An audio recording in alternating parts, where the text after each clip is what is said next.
중동 분쟁이요? 이제는 완전히 다른 차원으로 접어들었습니다. 한 나라의 총리가 AI 목소리로 적국 국민에게 혁명을 일으키라고 촉구하고 바로 그 순간 대규모 공습이 시작되는 영화에서나 보던 일이 현실이 된 거죠. 오늘은 바로 이 폭탄과 코드가 뒤엉킨 아주 복잡한 분쟁의 속사정을 한번 파헤쳐 보겠습니다. 그래서 이런 근본적인 질문을 던져봐야 할 것 같아요.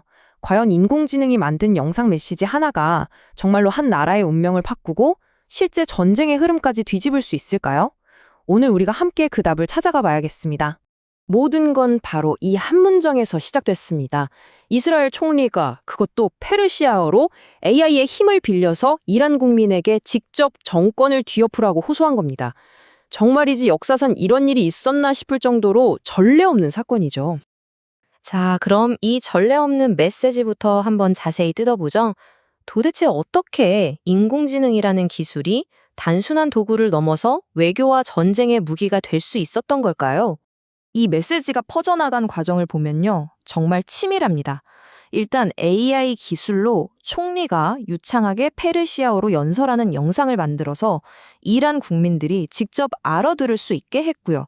이 영상을 소셜미디어 X, 그러니까 옛날 트위터죠. 여기에 올려서 순식간에 퍼뜨렸습니다.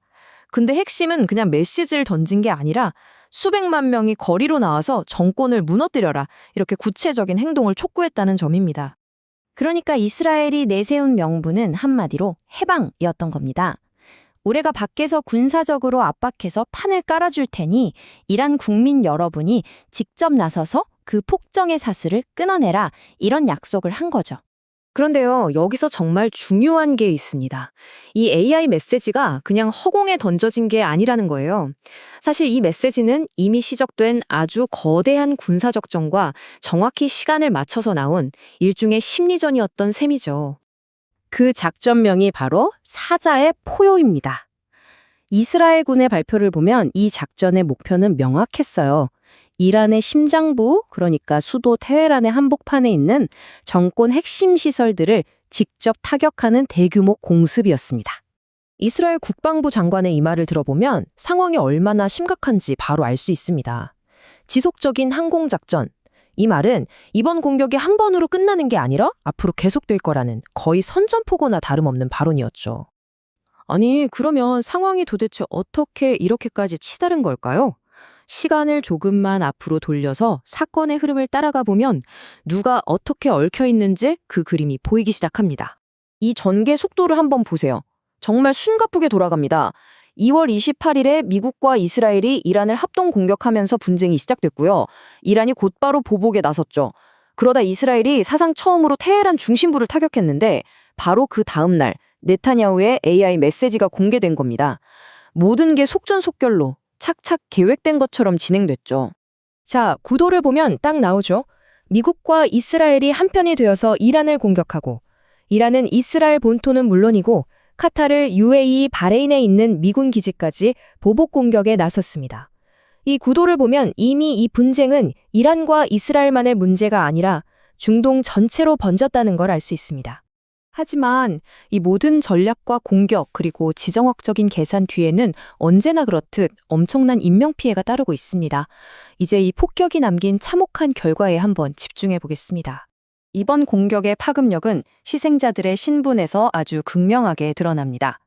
이란의 최고 지도자인 아야톨라 알리 하메네이를 포함해서 수많은 고위 관리들이 사망했다는 보도가 나왔어요.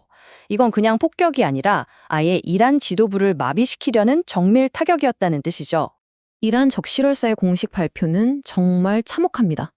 이 폭격으로 확인된 사망자만 최소 201명이라고 합니다. 이 숫자는 그냥 통계가 아니죠. 한 명 한 명이 누군가의 가족이었고 친구였고 이웃이었습니다. 그리고 부상자 수는 이보다 훨씬 더 많습니다. 무려 747명. 이 숫자들 역시 마찬가지입니다. 이 분쟁으로 인해서 한순간의 삶이 송두리째 무너져 내린 수많은 사람들의 고통을 보여주는 너무나 현실적인 숫자입니다. 자, 그럼 이 모든 일이 있고 나서 결과는 어땠을까요?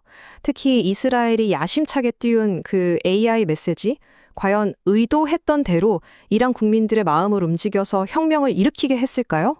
바로 이 지점에서 정말 아이러니한, 어쩌면 예상 가능했던 결과가 나타납니다. 이스라엘이 내건 목표는 이란 국민의 해방이었잖아요. 그런데 실제 이란의 반응은 정반대였습니다. 국민들은 봉기를 일으키기는커녕 오히려 미국과 이스라엘을 규탄한다면서 거리로 쏟아져 나왔습니다. 의도와 결과가 완전히 엇갈려 버린 거죠. 결국 우리는 다시 맨 처음의 질문으로 돌아오게 됩니다. 이제 전쟁은 물리적인 폭탄과 디지털 정보, 즉 바이트가 함께 무기로 사용되는 새로운 시대에 들어섰습니다. 이런 복합적인 분쟁 속에서 과연 다음 단계는 무엇이 될까요? 이 질문에 대한 답이 앞으로의 국제 정세에 아주 중대한 영향을 미치게 될 겁니다.